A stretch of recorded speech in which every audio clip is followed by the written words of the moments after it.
Grey is a mod for Half-Life 2 where you travel through dark and twisted environments, slowly descending into madness.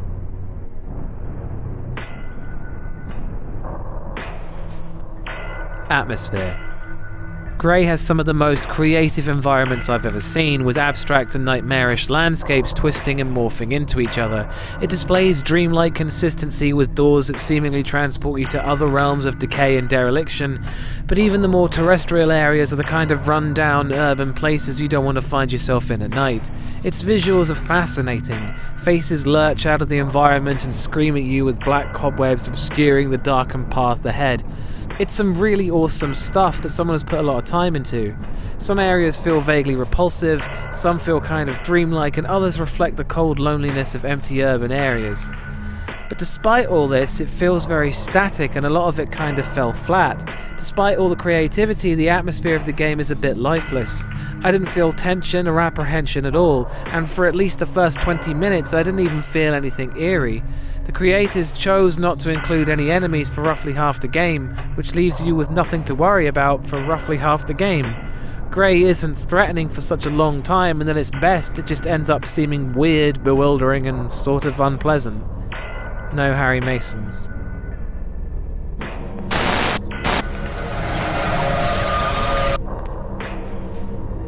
Mom? Scares.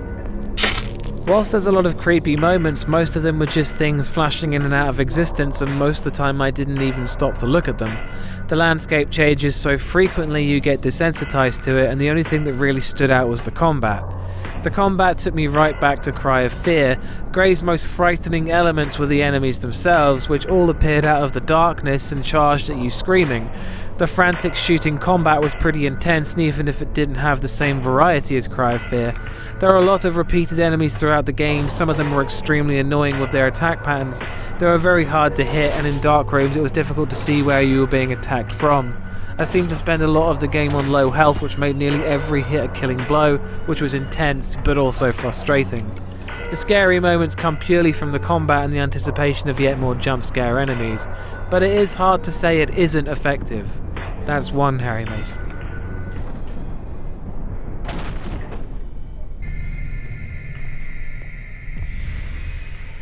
Sound design. I personally found it a bit distracting that some of the Half-Life 2 sound effects were still in place here, and one or two of the monsters even used variations of the zombies' wails from Half-Life 2 as well. It dragged me out of the game and reminded me I was playing a Half-Life 2 mod. But on the other hand, bumping into objects in dark corridors made a noise that startled me a few times too. The music reminded me of a less impactful Silent Hill soundtrack, as it lacks a lot of the raw emotion you get from them, but there are still lots of creepy pieces. The voice acting for the player character, Grey, was done by the same guy who voiced Simon from Cry of Fear. It's far from the best performance ever, and some of the lines that expressed shock felt very forced.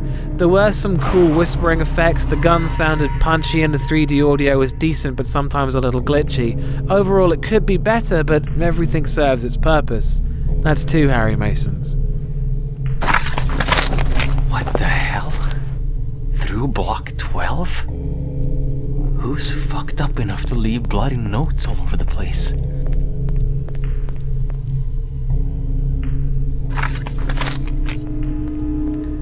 Gore. Blood spurts out of enemies when you attack them. There were walls plastered in blood, notes written in blood, and various pools of it around the place. It harkens back to Silent Hill, with blood and rusty metal being a recurring thing in the visual style, and the most jarring scene sees the main character use a power drill to repeatedly perforate a mangled child's corpse. Even if it serves a story purpose, it felt needless and excessive. That's still 2 Harry Masons. Story. Whilst the story, to begin with, involves investigating everyone's disappearance, it evolves into following Grey's mother's ghost and finding out about your father, and recalling the events in your frankly overbearingly depressing past. Grey's history seems like the saddest backstory anyone could realistically have had, and the concept of the game's plot being his slow descent into insanity is something many games have tried in the past, and it's pretty unclear how or why it's happening here. There's some notes floating around and the loading screens had a paragraph or so explaining what was going on in the mind of Gray, but it was mostly the same thing about how he didn't know what was happening and the suspect that he wasn't cut out to understand it. Only by checking the wiki did events of the game become slightly clearer, and whilst a lot of the game's events were probably meant to be abstract symbolism of a damaged psyche, it's still difficult to understand, or maybe I'm just overthinking it. Making the final score 2 out of 5 Harry Masons.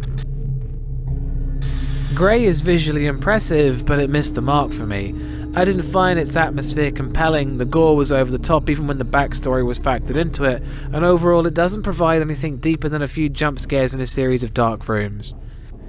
Again, I'd like to remind you this whole thing is down to my opinion in horror games, and if you don't share this opinion then that's cool, I get it. I'd like to point out that whilst I was startled many times by brushing past boxes, I did not scream like a banshee or run away from the computer, and I advise you don't either. There'll be more horror reviews in the pipeline, and thanks for watching. You can always go check out Bumps in the middle of the night. Peace.